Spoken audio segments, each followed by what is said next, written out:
entertain my buddy, my pal, my good old friend, Ron. How's it going? What up? How are you? Good. So, man, look what's playing out here, Ron. What's your thoughts on all this? What's your thoughts on the Putin-Trump meeting in Alaska? I think it's very strategic. Obviously, we're meeting in a place that Alaska was at one time Russian territory, and they sold it in, I believe it was 1867. I think it was 1867, and Andrew Johnson was the president during Reconstruction, and they sold it because they did not want the British Empire to get their hands on it, because Canada is part of the British Empire. So Russia took it and sold it to the United States. So there's a lot of meaning here for this. 100%. And it's about the halfway point between Moscow and Washington, D.C., which is another reason why they met there. And a lot of people probably forgot. Remember that Russia, there was talk, I don't remember how long ago it was, but they talked about how, Russia wants Alaska back. You remember that? Yeah, there's a lot of talk on that. A lot of talk.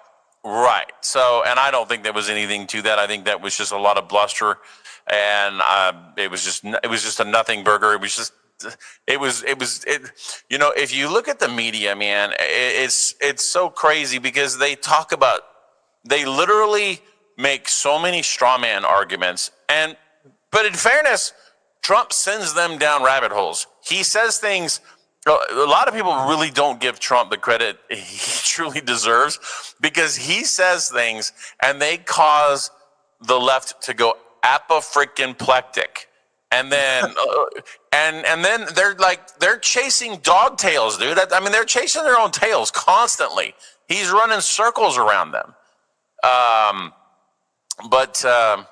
I kind of wanted to touch on the Karen Bass thing a little bit, because let's talk about that for a second. Because look, obviously, right as Gavin Newsom's having his conference, ICE raids all around that area happen.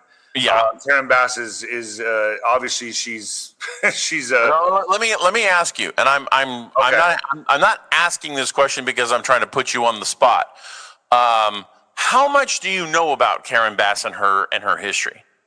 Not much, but I know what side of the fence she's on, like everybody else does. So, I highly suggest I'll send you the link, but if anybody wants to really kind of delve into her, there's a lot of stuff that's coming out about her, but if you go because I started writing a Substack, and one of my main articles that I have on there right now is it says how a red diaper baby became mayor of Los Angeles, and it chronicles her entire history from when she was young. She grew up in West LA, and she went to a high school where almost all of the parents and all of the teachers were all communists. And when she got of age, she made multiple trips down to Cuba, learning tactics on everything. And a lot of people probably don't remember that the Capitol was bombed, and there was a group called M19, which is for May 9th. I think it was May 19th, but it was called M19. And one of the ladies was her last name was Rosenberg, and Bill Clinton pardoned her in the 90s. Bill Clinton pardoned her, and what they were responsible for was freaking bombing the U.S. Capitol. Okay, this isn't not a sixth type thing, but actual bombing. They literally put a bomb in the Capitol building, and I want to say it was 1983. And Karen Bass knew those people and trained them. Wow. Okay, so let's be careful here on FluffTube. I get it. I'm just trying to give you an idea of who she really is. She came within a whisker of being the vice presidential nominee for Biden. That's insanity. That's absolute insanity. So how do you think she's going to feel now that they're getting ready to deploy more National Guard, and they're supposed to stay there all the way through the Olympics? So from Well, I LA don't. to Oakland, California braces for the Trump National Guard deployment. So they're getting ready to send a hell of a lot more deployments, National Guard deployments into LA, Oakland, the whole area. And they're going to say it's for, quote unquote, the Olympics. Now, Ron, I know we talked about this. You know what I feel is coming. I think we As all do I. we can all see the writing on the wall. I think the country's going into lockdown for the potential, the coming, I'm going to say the coming civil unrest when the shit hits the fan. Yeah, I agree with that. So, when you 100% agree with that. yeah. Here, let me send you this. I'm going to send this in the. Do I send it in the private chat? You can send it, put it in the private chat. Alex will throw it up. Okay, only just so that people can see it. And I also posted it in the live chat. But it's, dude, I I have a friend of mine who was writing an article on her, and he's like, he read it and he was like, oh wow, dude. He's like, you found things that I didn't even know existed. So I think I did a pretty thorough job. It's not short.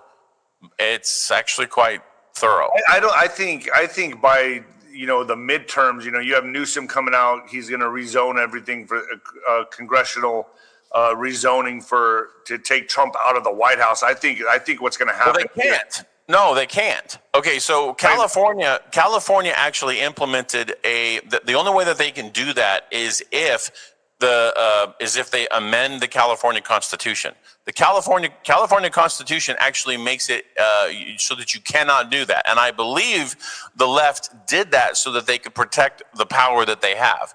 But all this crap that they're talking about in terms of Texas and some of these other red states that are going to redistrict in between. Well, yeah, Newsom's saying that California is going to draw congressional maps to end the Trump presidency.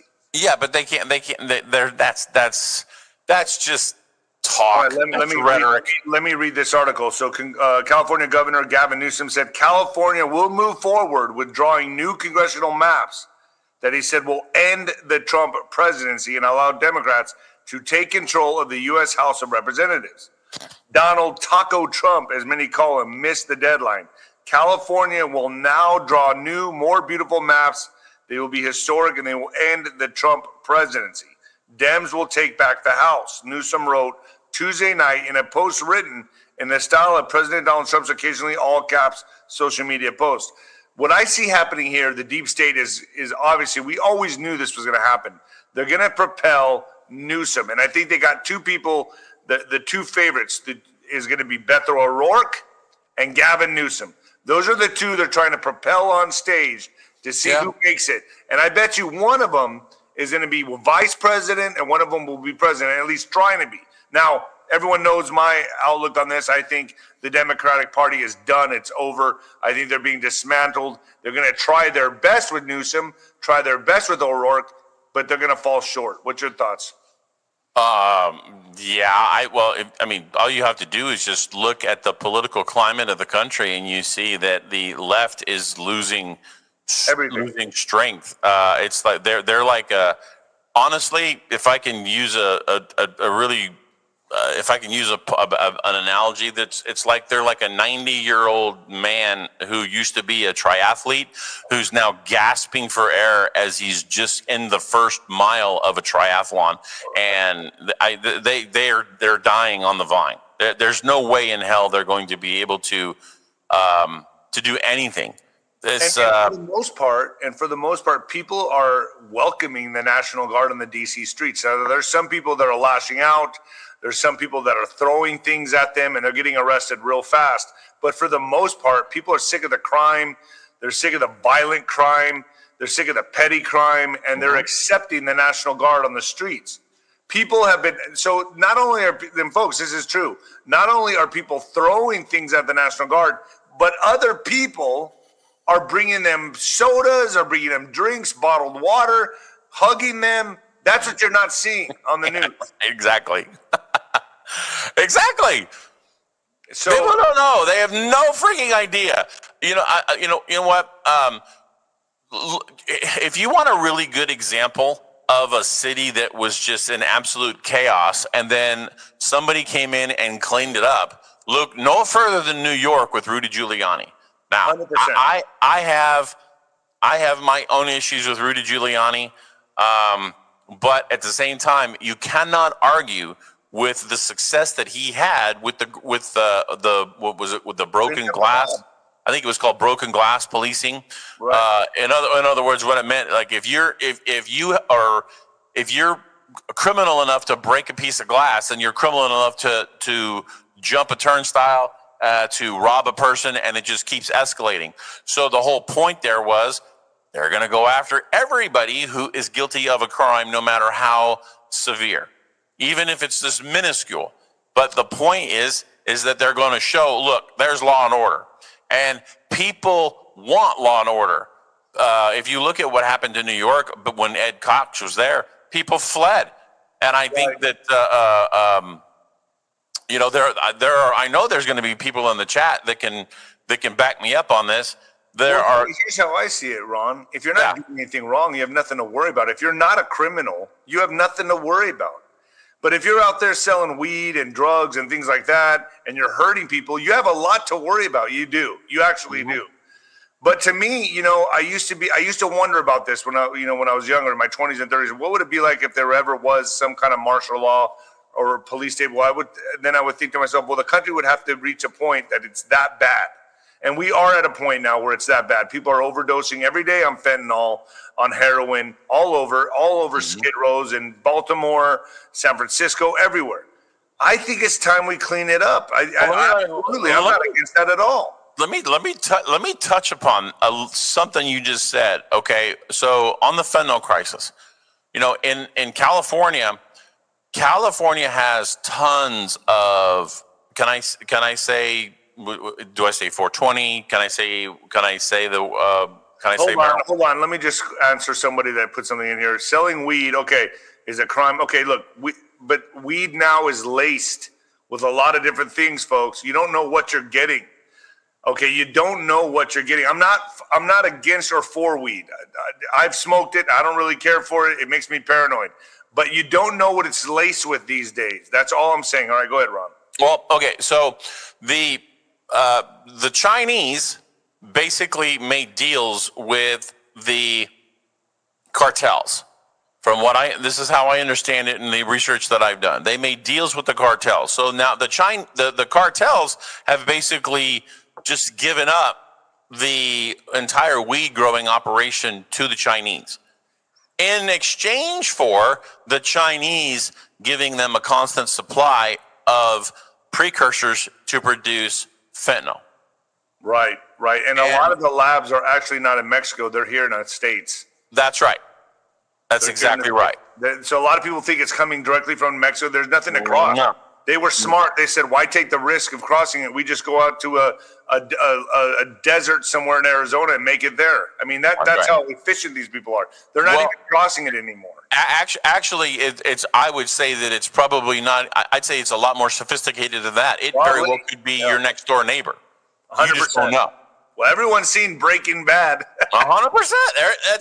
That's a fantastic analogy. That's what's happening. That's what's happening. They have it all unlocked. They're controlling everything.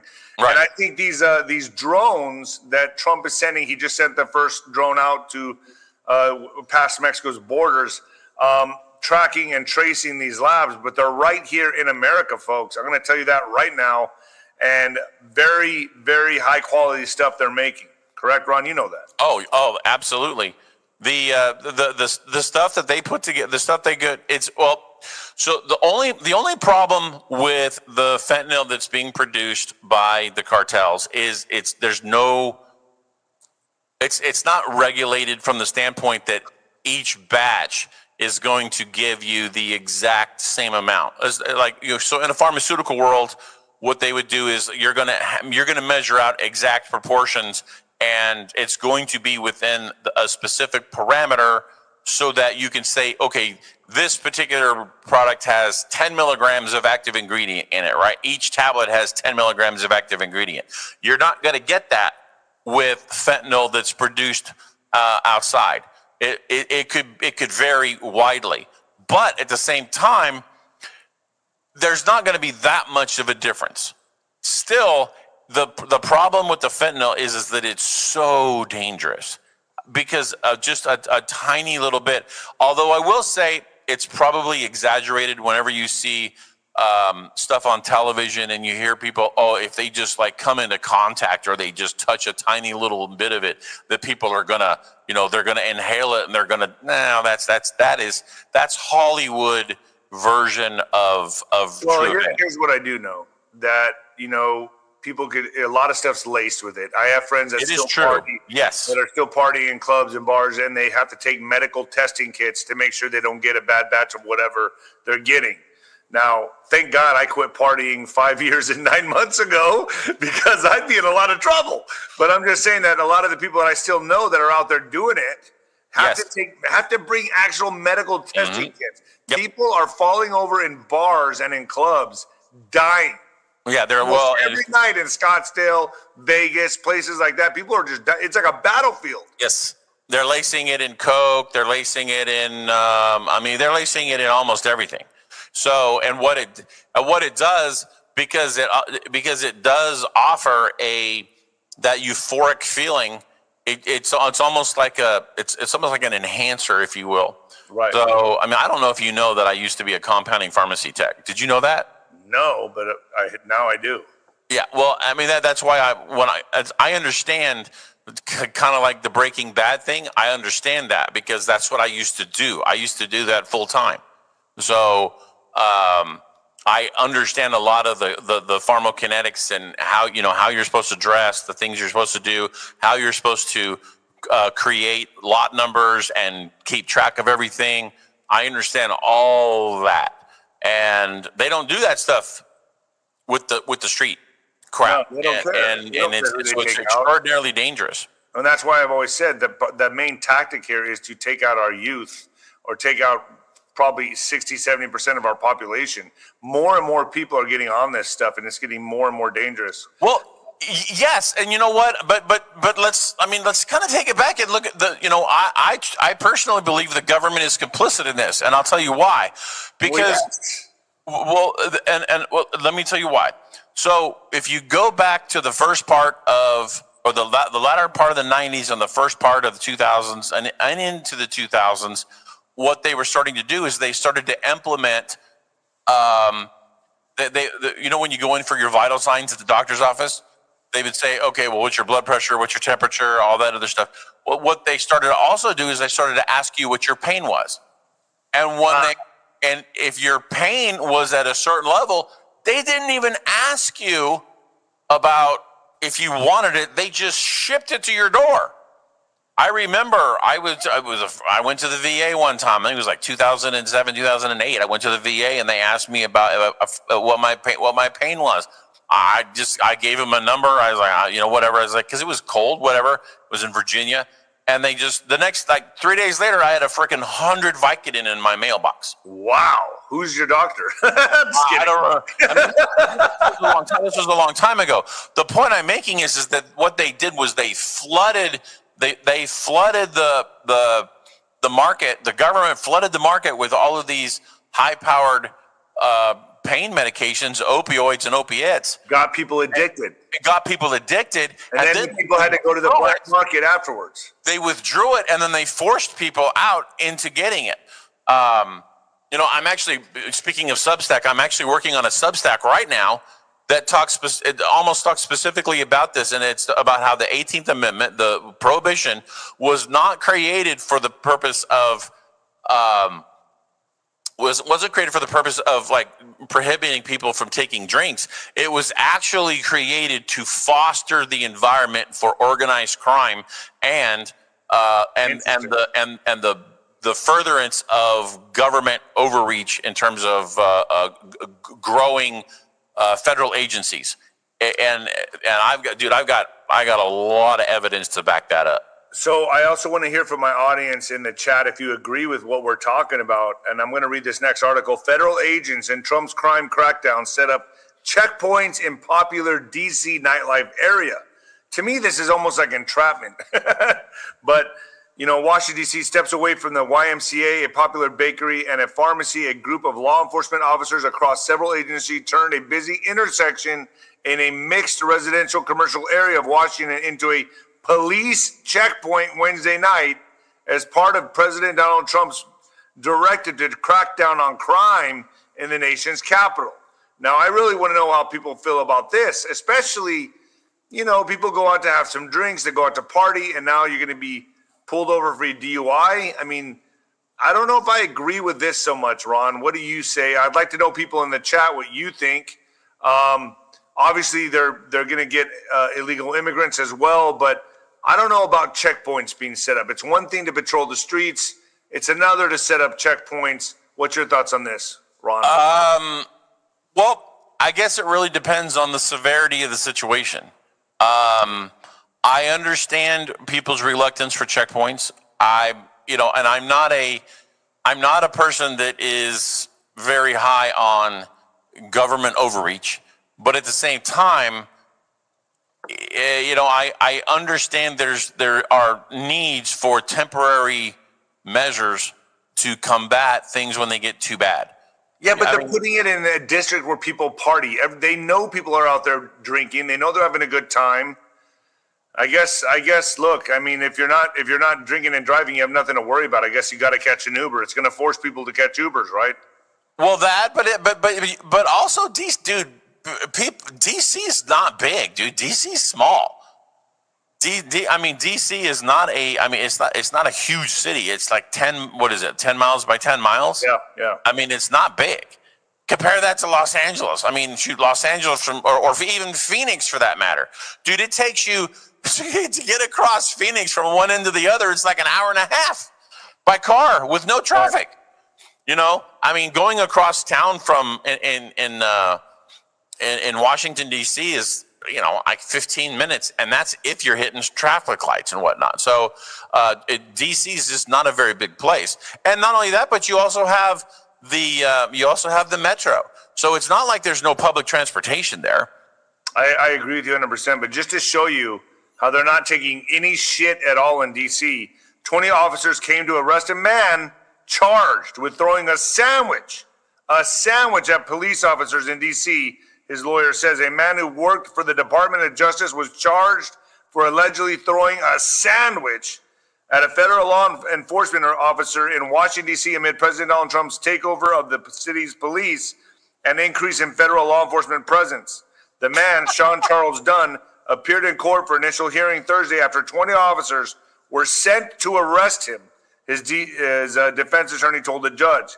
After a brief foot chase Sunday night, Dunn was initially detained and then released the next day with no charges, his lawyer, Sabrina Shroff, said. So they're not taking any shit. And Trump even said, look, you spit, you do anything to law enforcement, to our troops, we're gonna hit you back, is what he has said. So, folks, This is gonna be the new normal. Get ready for it, because I'm telling you now, this is what is gonna be the new normal with cleanup. And this is what has to happen when you have millions upon millions of illegal immigrants on the streets, that in fact we're gonna be activated for such a time as this. So to me, they're getting ahead of the ball in more ways than one. Do you agree, Ron?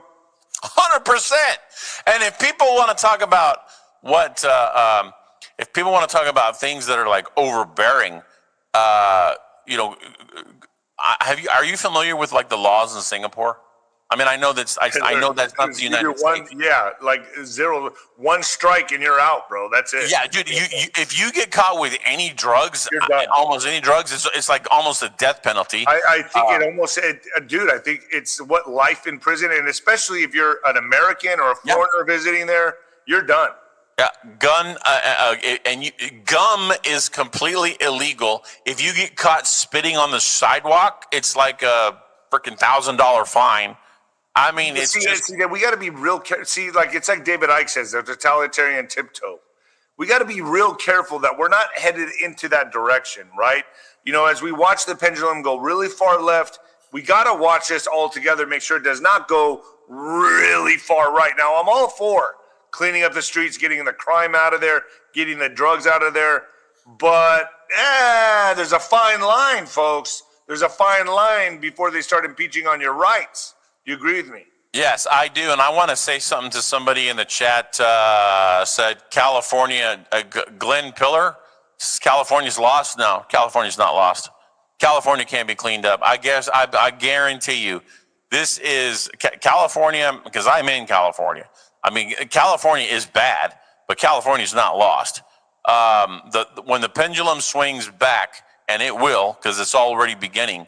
When the pendulum swings back, California will be the prize to live in again. I agree. I think it's going to bounce back like never before. Yeah. Once Newsom's out of there, boom. Yeah, you cannot make America great again without California. You just can't. I agree. It's like saying Texas and California are right there next to each other. Exactly. Let's get to some border news. Mexico to extradite 26 top cartel leaders to U.S.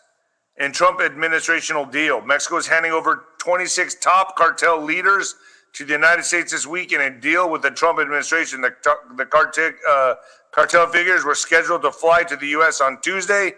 Today is the latest example of the Trump administration's historic efforts to dismantle cartels and foreign terrorist organizations.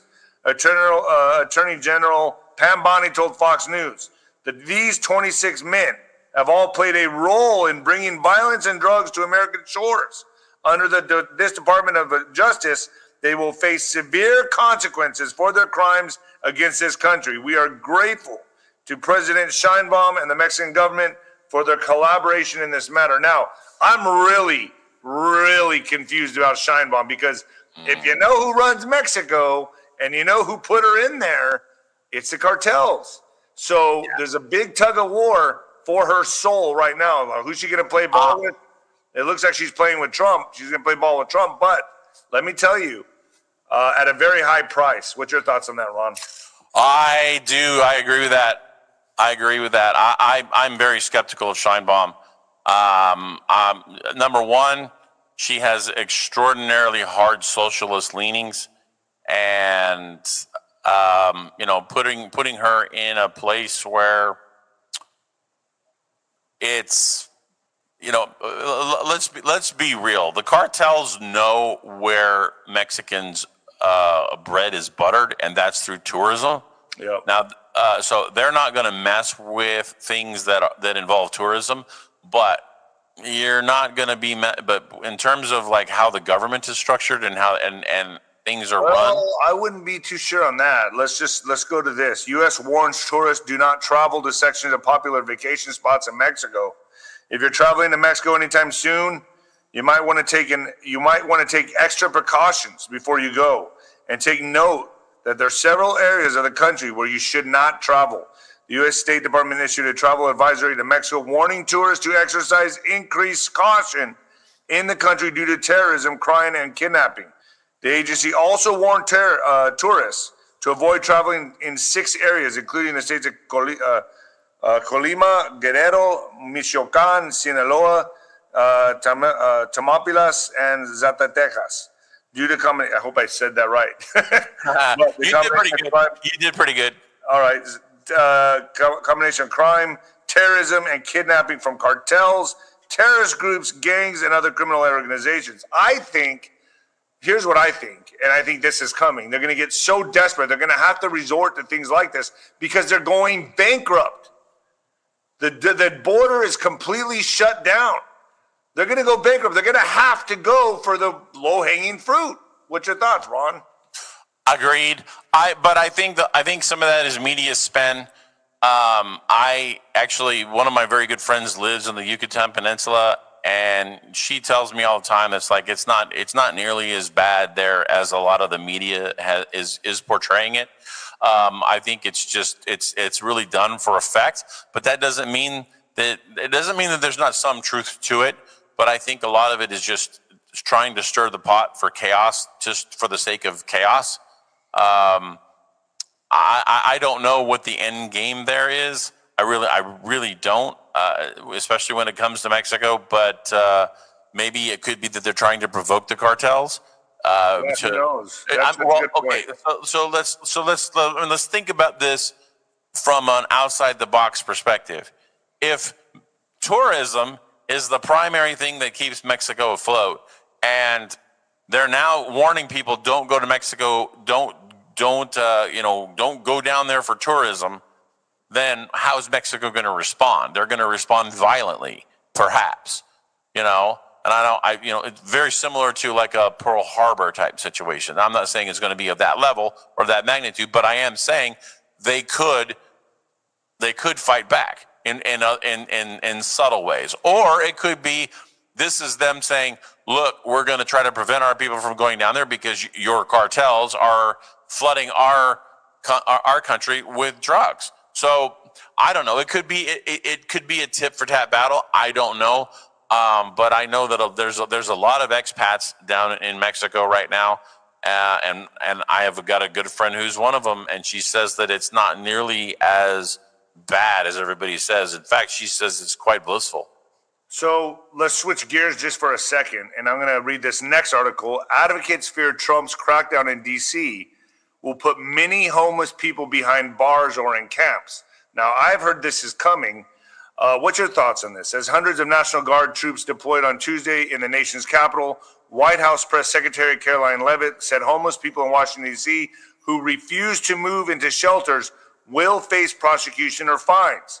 Homeless individuals will be given the option to leave their encampment, to be taken to a homeless shelter, to be offered addiction or mental health services, Leavitt said during a press briefing when asked by NPR about the expanding crackdown. If they refuse, they will be subjected to fines or jail time. Now, I don't know how you all feel about this, but most homeless encampments that I've seen in every city, they're shooting up in the open, they're having sex in the open, they're doing things that are just really you don't want your kids to see. Defecating on the streets. So me personally, I'm for this because if you're homeless and you want help, what better way than to go to some kind of encampment, maybe find a way out of it, but better yourself. I think by doing degrading, nasty things on the street is, if you would have asked me this a few years ago, I would have said absolutely not. I would have said no way. Everyone has a right to be homeless, but it's gotten so out of hand that I think I'm for this. I think I'm for sending them to encampments and to get help. What's your thoughts, Ron? I agree. Just because I'm it's so right there with you. Yeah. I'm right there with you. It's turned into debauchery. It's turned into just degenerative, just disgusting. The things they do, bro. Even in Austin, I saw them having sex. I saw them shooting up right there on the corner. You have kids. You're driving. You don't want to see that. So I think I'm for this. I can't believe the person I am today is not the person I was 5-10 years ago. No. I would be like, no, if everyone has a right to be homeless, they want to be homeless, that's their right. But now the way that what it's turned into is like a big party on the streets of everyone shooting up, having sex. It's crazy. Did you see, have you been noticing what's going on in Los Angeles at like 2-3 o'clock in the morning recently? No, I'm not there. Okay, so what's going on? So there's there are groups of people gathering in large numbers, and I mean large numbers, probably in the thousands, if not tens of thousands, and they're doing. They'll get right next to like what used to be Staples Center, which is now what crypto.com arena. They'll do. They're doing donuts in the middle of the street, and then they're doing. They're doing that in El Paso. Fireworks and all kinds of stuff. Is that catching on across the country or something? I don't know. In El Paso. Yeah, but the police aren't doing anything, and the neighbors are angry because it's like they can't get any sleep. Well, yeah, that's happening actually right next to my neighborhood. Mm-hmm. They were doing that for nights after night after night, and nobody was stopping them. Yeah. So this is probably catching fire across the nation. Very, very possibly. I don't know where it originated. I didn't know it was going on in El Paso. I just know that it's been going on in Los Angeles. All right, let's talk about this. Are you ready for some what the fuck? Yeah, can I address something real quick? This is somebody has a question, and it's actually a really good question, and it's talking about the new California movement.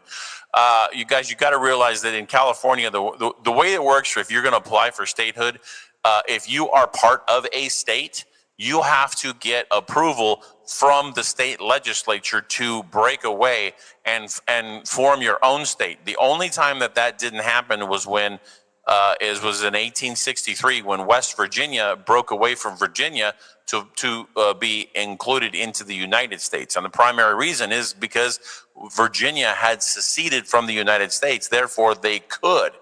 And they didn't necessarily need the permission of the Virginia legislature. They just did it on their own because they wanted to be part of the United States. I mean, there was a lot of people who didn't want to break away and they didn't want to secede.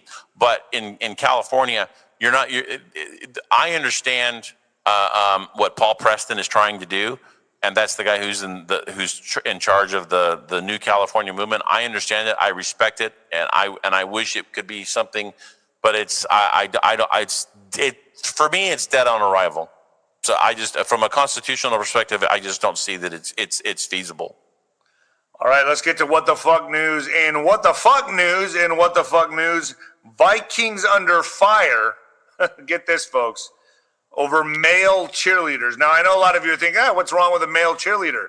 Don't they pick the girls up and throw them and toss them in the air? No, not that kind of male cheerleader. They got the pom-poms, folks, and the mini skirts. So the Minnesota Vikings have come under fire for their new male cheerleaders, with some social media users saying they will no longer support the NFL team. While many fans may be seeing male cheerleaders for the first time at Viking games, male cheerleaders have been part of previous Viking teams and have long been associated with collegiate and professional cheerleading. The Minnesota Vikings said in a statement shared with Newsweek, responding to the backlash. Well, folks, I get what you're saying, but usually the male cheerleader is wearing a full suit, and he's wearing leggings, he's wearing pants, and it's a one-piece suit, and he's throwing the girls up. He's throwing them up, catching them. This is a little different. This is a little bit different. So the NFL is now caught in the crosshairs of a culture war. The NFL has frequently become the focal point of culture wars online over the past few years, with some criticizing it being too woke. Social media discourse has been prompted following the displaying of the pride flags and performance of the hymn, Lift Every Voice and Sing, which is often referred to as the Black National Anthem, and performance at the Super Bowl. So, are you going to boycott the NFL? What are you going to do? I mean, they're really using the NFL it's almost like the front lines of the culture war. And what would they do? Well, the most masculine sport there is, football. You got to overtake football to push this in. And, I knew something was up, and I know everyone's going to get on me for this, but I knew something was up when they started doing the pink thing for that time of the month for women. And I understand, I get it's for cancer, the whole thing, but I believe there was a lot more to it. They were just seeing how far they could go by men wearing pink and things like that. And then they go a little bit further. I'm telling you, folks, very soon you're going to see them wearing rainbow helmets. What do you think, Ron? I absolutely agree with you. It's the old adage of give an inch and take a mile. The left has for a long time, what they do is they push and they push and they push and they push and they push and they push until there becomes resistance. And when they start to get too much pushback, then what they do is they retreat. Right. And then once the pushback dies down, then they start to, or once the pushback starts, then they start to push again. And it's just gradual, dude. It's all incremental. It's extraordinarily incremental. And it's to the point where people, you do one thing, then you do another thing, then you do another thing, then you do another thing. And, you can't really measure success day by day, or even week by week, or even month by month. You measure it almost decade by decade. Right. And when you do things that incrementally slow, it's like, dude, if I would have told you in the 1980s what we would be dealing with today, you would have laughed your ass off and said, you're full of crap. Yeah, but it's like that's how they incrementally, what we would think it'd be completely insane 10, 20 years ago is normal now. Right. It's like the trend now. It's absolutely, dude, it's got to stop. It's interesting that you say that, because I played this. I'm actually gotten pretty good at using AI, and I've actually trained my AI to think like me. So it's a little bit different than other just regular AIs. Mine is different. It understands how I think, and it actually dating it. What's shit? I wish I could. No, I'm just playing. If I did that, it might have a problem. It might have a problem with my OnlyFans page. So, Yeah, exactly. but I played a very interesting game with it one time. I said, I talked about all the things that were going on, and I said, okay, let's go back, and I want you to make the same arguments, or I want you to analyze the same arguments that this person is making, but do it with frame it from a 1980s perspective, like like circa 1980, and it came back and it said all the things that they're saying that are what normal now back in 1980 would have been categorically rejected even by the institutions today that support it. Wow. Yeah, I mean, and that's where we're headed. I mean, if you just look at social media, I mean, who needs a reality show anymore? Remember when reality shows were big? And now everything you look at on Instagram, everything's a reality show. Everything is what it is today. I mean, dude, there's so much changing in real time right now. It's unbelievable to watch. It's like every day is a new. It's who could be the weirdest, who could be the most shocking. It's all about likes and follows. Yes, there is no celebrity anymore. Everything's been diluted. Boxing, UFC, football, movies. It's all CGI. It's all crap now. Everything's been severely diluted. I think everyone is so immersed on Instagram, Facebook, YouTube. That's everything now. Everything else, what was big even 5 years ago, is dead now, and it's constantly evolving every day. It's an amazing time to be alive, but it's happening really fast. And I think this AI, where AI is going, who knows what the future is going to look like in 5 years, much less, let's just say in a year from now. It's happening so fast. I've heard AI is going to leapfrog everything in 2 to 3 years, and we're not going to even recognize the future. What's your thoughts, Ron? I agree. But, you have to understand that AI is a tool, just like the internet was a tool, just like your cell phone is a tool, just like a firearm is a tool. It's just a tool, and it's For technology. It's technology, as you know. But I mean, think about this: how are they? You're always going to need people to help implement changes so that power production can power AI. Well, AI needs data, and where does data come from? People. Exactly. So if you remove human beings from the equation, AI loses its AI dies. function. AI dies. Yeah. I've heard so many times, if you go back through history and you look at every single time there was a new technology that was going to come out, they would say, "Oh, well, you can't do this because it's going to kill humanity." Just to show you the absurdity. Back in the late 1800s, do you know that they said that the human body could not sustain moving at 35 miles an hour? Wow, I didn't know that. Yeah, they literally talked about, because it was about trains. A train would go like 35 miles an hour. If a train went past 35 miles an hour, they said it would cause too much stress on the human body. I mean, that just goes to show you, like, people don't know what they don't know, and they make predictions. It's like they talk about, when they talked about breaking the sound barrier. Okay, well, the plane that broke the sound barrier, they just didn't understand the aerodynamics of breaking the sound barrier. And once they figured it out, then the next thing you know, now they're breaking the sound barrier. You know what I think's coming, man? It's like we're not going to be flying on planes in 30 to 50 years. We're going to be going to transportation. We're going to be going to transporting stations where you're just going to, bling, you're going to be somewhere else. That's what I bet you's coming. Look no further than the Malaysian flight. 100%. You're not wrong. You're not wrong. Do you remember the movie They Live? Yes, I love that movie. Okay, do you remember when they got to the point and he gives up there and he sees them, how they're just like stepping off into the thing and they just fly off? Yep. Dude, that to me, that is a foreshadowing of things that are out there that we could technically be using. I don't know if it's going to be exactly like that, but I think it's going to be something we've never imagined. 100%. I mean, dude, I remember when we were kids, they talked about, we're going to have flying cars when we get older. We're going to be living on the moon. We're going to be doing space travel, all these things. And, you look at the technology, the aerospace technology that existed in the 1960s, and you think, honestly, do you honestly think we still need rockets to get into space?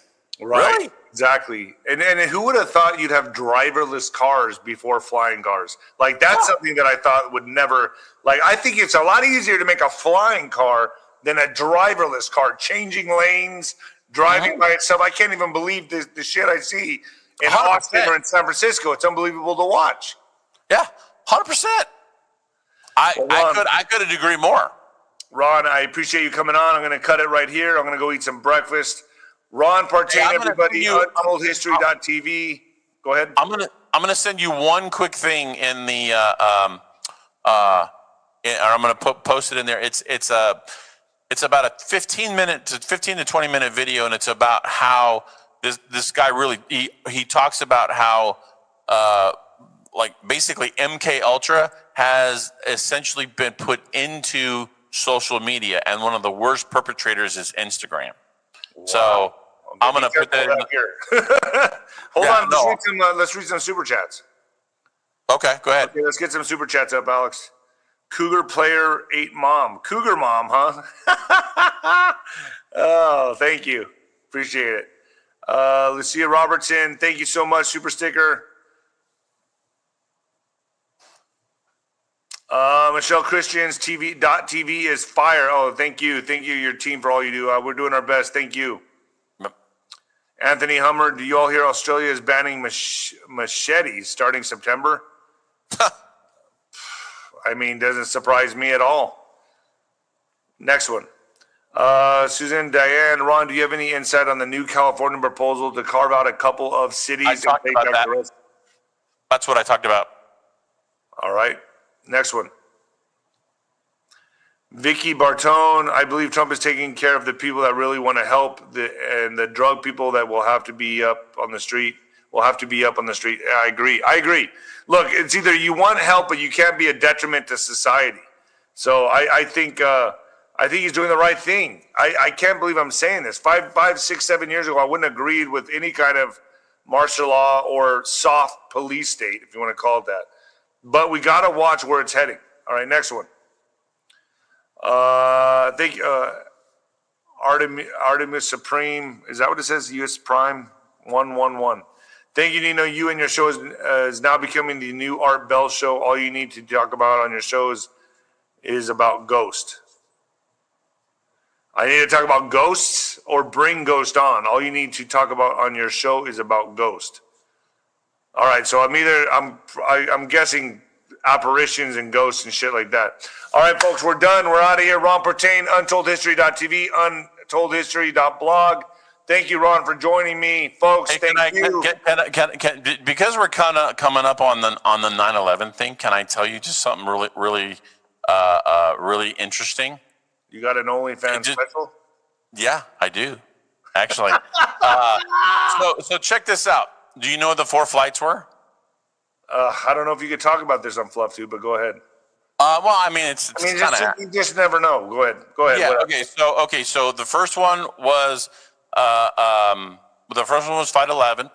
The second one that hit the North Tower or the South Tower was 175. The tower the plane that hit the Pentagon allegedly was Flight 77. And the plane that landed or that crashed in Shanksville was 93. Okay, so a couple of interesting facts. This is from a numerology standpoint. Okay, the number 11 in esoteric stuff means it is basically an opening or a beginning of transformation. Okay. 175, which is the second one to happen, means that it is the death and the rebirth, sacrifice. Number 77 means that it is it's like a ritual judgment or spiritual warfare. And then 93 means completion. Now, this is something that's really, really interesting that I found very fascinating.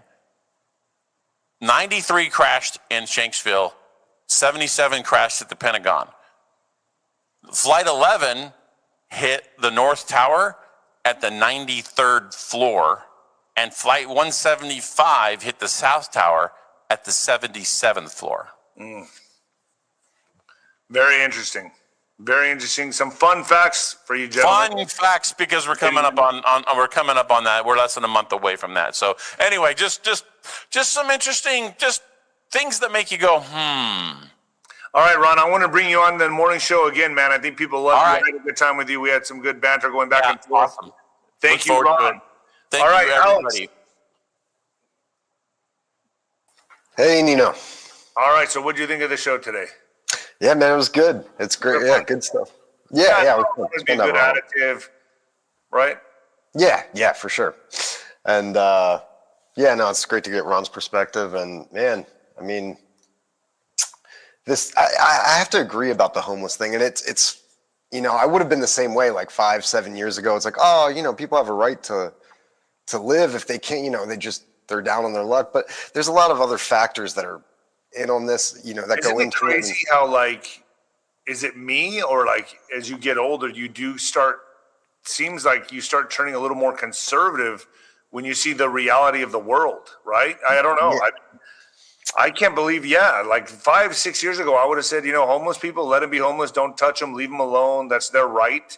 Now, with the way it's gotten so out of hand, and they're really impeding on people walking the street. You got to walk over, human, crap, needles, having tents. Why should we have to live that way? It's gotten out of hand. Yeah, it's not. It's incompatible with civilization. It's not civilized. We're in a civilized society. If you want to go out in the woods and camp, then you could do that. But you can't. These people can't survive. Yeah, but they're still making a mess. I was just driving down the street here in San Antonio, and there's the little wooded area next to Walgreens, and of course there's a tent in there, cans, needles, everything in there. I mean, it's ridiculous, dude. It's like, man, so like, who's gonna have to go in there and clean that all up? And there's human feces, everything. I mean, to me, man, I cannot believe I'm even saying this, but I think I agree with it. Like, but send them somewhere to get help, and then reintroduce them into society.